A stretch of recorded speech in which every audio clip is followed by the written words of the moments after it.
Hello বন্ধুরা, welcome to only sports video. এই ভিডিওতে আমরা একটু আইএসএল নিয়ে আলোচনা করবো। তো আইএসএলে কালকে যে ম্যাচ ছিল সন্ধ্যা 7:30 থেকে মোহনবাগান ভার্সেস উড়িষ্যা এফসি, তো সেই ম্যাচটা নিয়ে কিছুটা আলোচনা করে নেবো। তো সেই ম্যাচ শেষে মোহনবাগান কোচ মলিনা সে কী বললো, এবং তার পাশাপাশি মোহনবাগানের প্লেয়ার দিমিত্রি পেত্রাদোস সে কী বললো ম্যাচ শেষে, তো সেটাও জানাবো।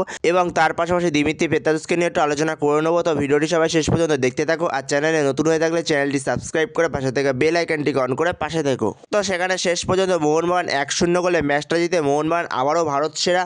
তো সেখানে মোহনবাগান আবারও আইএসএল লিগ শিল্ড চ্যাম্পিয়ন। তো পরের বছর আবারও মোহনবাগান চ্যাম্পিয়ন্স লিগ খেলবে। তো সেখানে মোহনবাগানের হয়ে দিমিত্রি পেত্রাদোস তার যত প্রশংসা করবো ততই কম হয়ে যাবে। তো সেখানে দিমিত্রি পেত্রাদোস পরপর 3 বছর, আর কি চাই একটা প্লেয়ারের কাছ থেকে? যত সমালোচনা করেছিল পুরো সিজন ধরে সব কিছু আজকে ভুলে গেছে। তো সেখানে যারা হয়তো ডিমিকে নিয়ে সমালোচনা করেছিল তারাও হয়তো আজকে ডিমিকে নিয়েই মেতে রয়েছে। তো সেখানে ডিমি অনবদ্য একজন প্লেয়ার। তো সেখানে দিমিত্রি পেত্রাদোস পরপর 3 বছর, তো সেখানে ডিমি প্রথম বছর এসে আইএসএল কাপ জেতালো, তারপরের বছর আইএসএল শিল্ড জেতালো, তো এই বছরও আইএসএল শিল্ড ডিমি জেতালো শেষ পর্যন্ত, শেষ মুহূর্তে গোলটা করে। তো সেখানে অনবদ্য একটা ম্যাচ হয়েছে। তো সেখানে বলতে কোনো দ্বিধা নেই, যথেষ্ট ভালো ফুটবল খেলেছিল উড়িষ্যা এফসি। উড়িষ্যা এফসির ডিফেন্স ভাঙা খুবই কষ্টকর হয়ে উঠছিল, যেখানে উড়িষ্যা এফসি দুরন্ত ডিফেন্স করছিল। তো উড়িষ্যা এফসির ডিফেন্স ভেঙে ঢুকতে পারছিল না মোহনবাগান প্লেয়াররা। তো সেখানে বিশেষ করে গ্রেগ স্টটকে তারা অনেকটাই মার্ক করে রেখেছিল। তো সেই জায়গায় উড়িষ্যা এফসির ডিফেন্স ভাঙা খুবই সমস্যায় হয়ে যাচ্ছিল। তো সেখানে মোহনবাগান শেষ পর্যন্ত সেই দিমিত্রি পেত্রাদোসের গোলেই ম্যাচটা জিতলো। তো সেখানে দিমিত্রি পেত্রাদোস যে গোলটা করেছে অনেকটা ডুরান্ট ফাইনালের মতোই গোলটা লাগলো। তো সেই জায়গায় দিমিত্রি পেত্রাদোস কেন সে বড় ম্যাচের প্লেয়ার সেটা আবারও সে প্রমাণ করলো। তো সেখানে দিমিত্রি পেত্রাদোস সে অনবদ্য। তো সেখানে রাজার মতো ফিরলো আবারও দিমিত্রি পেত্রাদোস। তো সেখানে দিমিত্রি পেত্রাদোস তার এই গোলটার পরে সে আরও কনফিডেন্স পাবে পরের ম্যাচগুলোতে। তো সেই জায়গায় দিমিত্রি পেত্রাদোসকে নিয়ে যত প্রশংসা করবো ততই কম হয়ে যাবে ভাই। এরপরে যদি আবারও দিমিত্রি পেত্রাদোসকে নিয়ে কথা বলা যায়, তো দিমিত্রি পেত্রাদোস তার কতটা আবেগ এই ক্লাবের জন্য, তো সেখানে এটা দেখলেই বোঝা যায়। তো সেখানে দিমিত্রি পেত্রাদোস সে গোল করার পরে সে কেঁদে দিয়েছিল। তো সেখানে দিমিত্রি পেত্রাদোসের কতটা আবেগ জড়িয়ে রয়েছে এই ক্লাবের সঙ্গে, তো সেখানে এটা দেখলেই বোঝা যায়। তো সেখানে দিমিত্রি পেত্রাদোস প্রায় অনেক দিন ধরে এই গোল পাচ্ছিল না, তো তারপরে সে গোল পেয়েছে, তাও আবার লিগ শিল্ড ম্যাচে এবং শেষ মুহূর্তে অ্যাডেড টাইমে। তো সেখানে দিমিত্রি পেত্রাদোস শেষ মুহূর্তে সে গোল করে কেঁদে দিয়েছিল। তো সেই জায়গায় এই ছবিটা অনবদ্য একটা ছবি। তো সেখানে একটা প্লেয়ারের কতটা আবেগ থাকলে সে এরকমভাবে ভেঙে পড়তে পারে গোল করার পরে। তো সেখানে দিমিত্রি পেত্রাদোস তুমি সেরা, সত্যিই তুমি সেরা। তো এরপরে ম্যাচ শেষে দিমিত্রি পেত্রাদোস কী বললো, তো সেখানে দিমিত্রি পেত্রাদোস বলে, যখন আমি মাঠে নামি তখন আমি সমর্থকদের কাছ থেকে শক্তি পাই। আজও পেয়েছি, গোল করার কথা ভাবিনি, দলকে কিভাবে জেতাবো তো সেটাই ভাবছিলাম, বেশি ভাবিনি, শুধুই খেলেছিলাম। কখন মাঠে নেমেছি সেটা খেয়াল ছিল না, তবে এটাই মাথায় ছিল 1 মিনিট পেলেও সেটাকে কাজে লাগাতে হবে। তো এরপরও পেত্রাদোস বলে সে শিল্ড জিতলো, দলের সবার সঙ্গে সেটা ভাগ করে নিতে চায়। ফুটবলে ওঠাপড়া থাকে, যেমন জীবনেও থাকে। আমি প্রতি ম্যাচে নিজের সেরাটা দেওয়ার চেষ্টা করি, তবে আজকের গোলটার জন্য দলের সবাইকে কৃতিত্ব দিতে চাই। পুরো 90 মিনিট ধরে ওরা লড়াই করেছে, আমরা একসঙ্গে পরিশ্রম করেছি।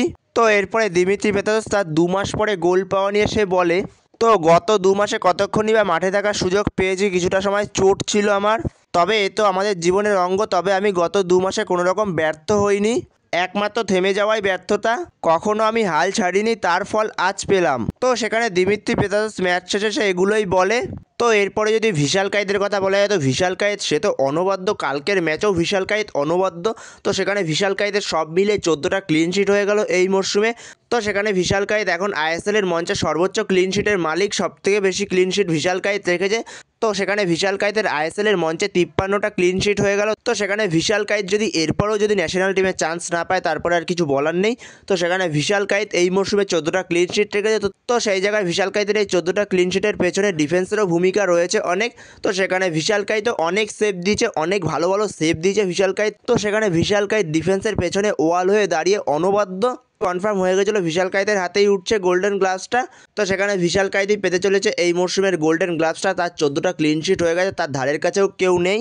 তো এরপরে মোহনবাগান কোচ মলিনা সে ম্যাচ শেষে প্রেস কনফারেন্সে কী বলল, তো সেখানে মলিনা বলে দ্বিতীয়ার্ধে গোল করতেই হতো, তাই আজ জেমির পাশে ডিমিকেও রাখি, কেন জানি না মনে হচ্ছিল আজকে ডিমি গোল করলেও করতে পারে, এই ম্যাচটা হয়তো ওরই হতে চলেছে, তো এটা আমি ঠিকই ছিলাম। তো এরপরে যখন মলিনাকে প্রথম 11 নিয়ে জিজ্ঞাসা করায় তখন মলিনা বলে, আজকে গ্রেগকে নামিয়েছিলাম, ভেবেছিলাম গ্রেগ হয়তো ভালো কিছু করবে, তো সেই আশাতেই গ্রেগকে আজকে নামিয়েছিলাম প্রথম 11-এ। তো এরপরে শেষ দিকে ডিমি এবং জেসনকে নামাই, ওরা ভালো গোলের গন্ধ পায়। তো এরপরে মলিনা বলে, এদিনের ম্যাচে আমাদের কোনো বাড়তি কোনো চাপ ছিল না, বরং সেরা মুহূর্ত ছিল আমাদের নিজেদের সমর্থকদের সামনে জেতা। তো এর থেকে ভালো মুহূর্ত হতেই পারে না।